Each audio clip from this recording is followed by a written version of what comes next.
What up, everybody? Sorry, my ISO is very high. I forgot to change that when I was doing my Birds of Prey long form review, which is over an hour long, in which I go through the history of the Birds of Prey, and then I talk about my thoughts on the movie after covering the plot.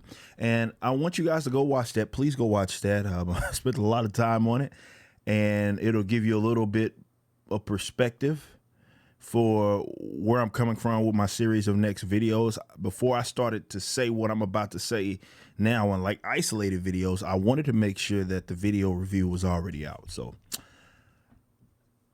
here are my thoughts on the Birds of Prey. If you saw my review, right? I discussed at the end of the review, like the actual review portion of it, how it was a bait and switch a little bit when it comes to like the hyper feminism. My opinion and my assessment is that screwed them over. It looks like it's going to be it's hard to say failure at the box office. I know a lot of people are already coining that. I'm not sure how much they spent on the movie, what the projections were, or anything, but it's not doing that good. I was at the theater, and when I saw it on the day that it came out, there was just myself, my lady, and like two other people in that theater, which is crazy. Even for like low-key videos, I've never seen anything like that. But I think a lot of that had to do with the fact that the promotional scheme is one that it was doomed for failure, right? If that's the approach that you're going to have. When you got guys like Ewan, aka Ewan McGregor, right, going around saying things such as, this is a feminist film. He was glad to be a part of a feminist film. You get things coming out about the character that he's playing, and some weird things that it made it look as if it was going to be a very hyper man hating film.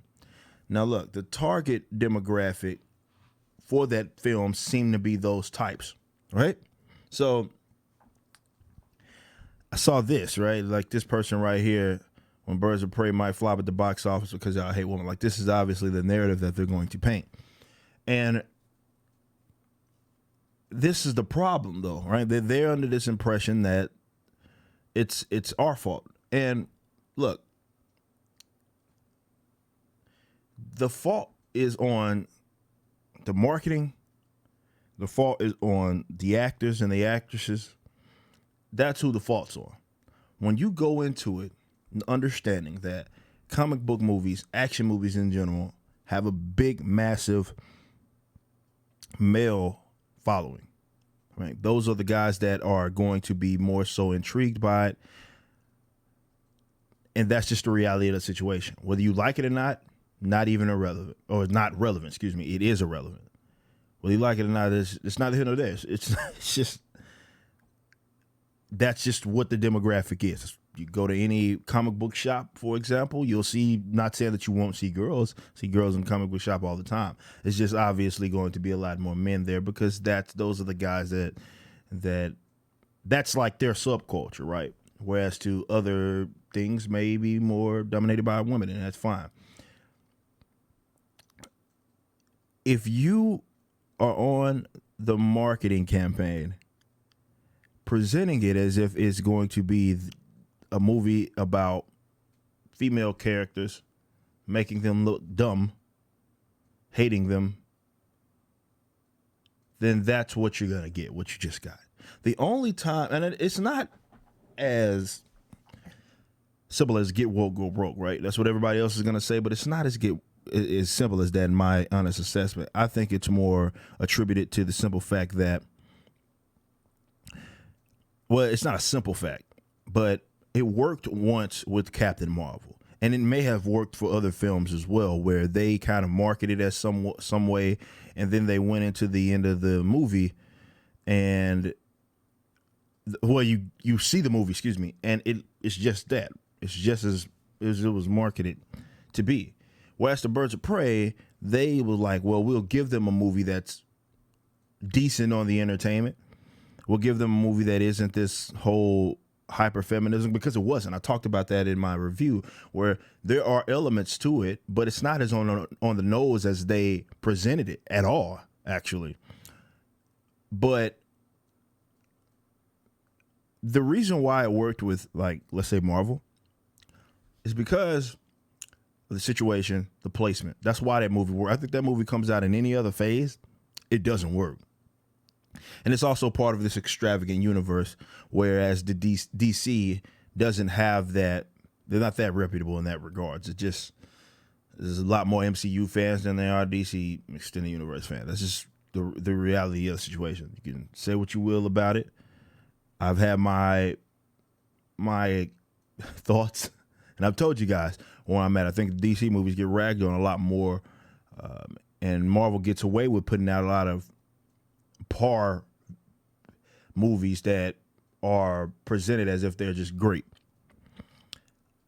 But because they don't have that extravagant universe where they can place a movie right in between the most epic literal end game, and after the biggest cliffhanger, and then they have, they've built 10 years of this universe, and the 10 years had nothing to do with hyperfeminism or these, let's say, SJW. Like, that wasn't part of why the Marvel Cinematic Universe became great. It had nothing to do with it. Actually, it was to the contrary, right?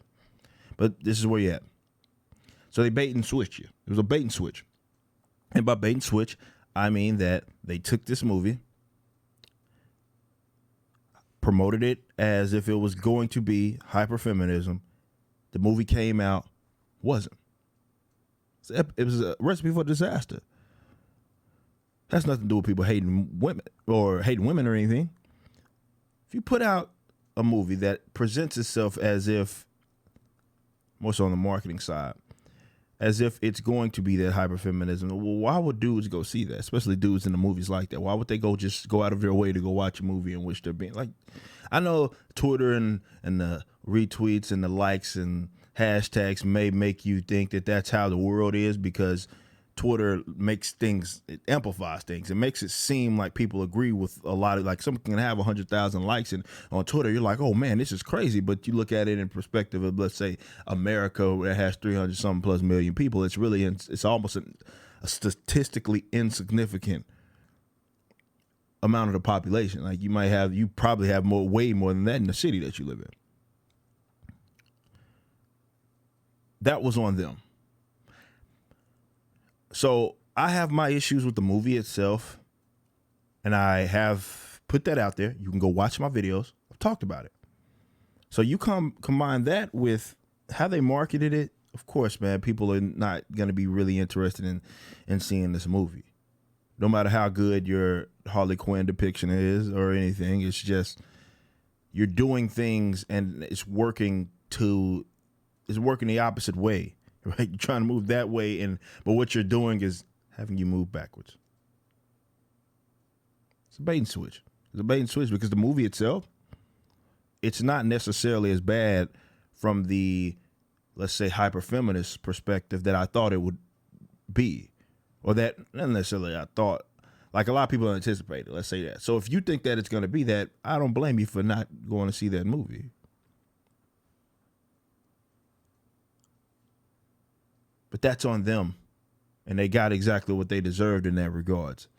Because I would hope that studios pick up on that this is not no matter the hashtag slay ass queen work your neck on Instagram and Twitter, no matter how many people do that, it does not equal support. Certainly when it comes to people actually having to go out of their way to give you money. That's not what, like, definitely, you have to have a certain setup if that's going to be the case. You have to have a certain setup, and that certain setup is centered around having an extravagant universe in which you can afford to put something out there like that, like what Marvel did with Captain Marvel. And not a lot of people have that. Some people maybe would. I'm not a Star Wars guy.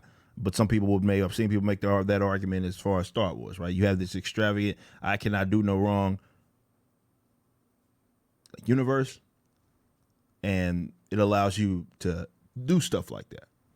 Whereas if you don't have that, You don't have a lot of room for error in that regards. So it is a marketing mistake. We saw it happen there. We saw it happen with Charlie's Angels. Just happened with Charlie's Angels. That's the nature. And the fact that these guys don't get it, that's on themselves. So they should wake up and realize that this is not an actual, it's not anything that's going to attract people to seeing your film. It's just what it is. So you get what you deserve. You actually do get what you deserve. And I would hope that people look at these failures, recent failures of Charlie's Angels and Birds of Prey. If you call Birds of Prey a failure, I don't know if that's a fair assessment because I don't know what the projection was. But we can agree that it's doing worse than what people anticipated. Hopefully people look at those and they say, okay, this doesn't work, so we should probably do something else. Okay? That's all I'm saying. The bait and switch thing was a terrible idea. You were better off just promoting it as the opposite of that, and you would have had a lot more support. But this is what happens. This is exactly what happens. And then because you promoted it like that, which I've already seen people's reviews, they're going to hyper-emphasize that because they thought you were going to hyper-emphasize the feminism thing. So any slight, like, nod to it, they're going to say, well, oh, they're going woke and all of this.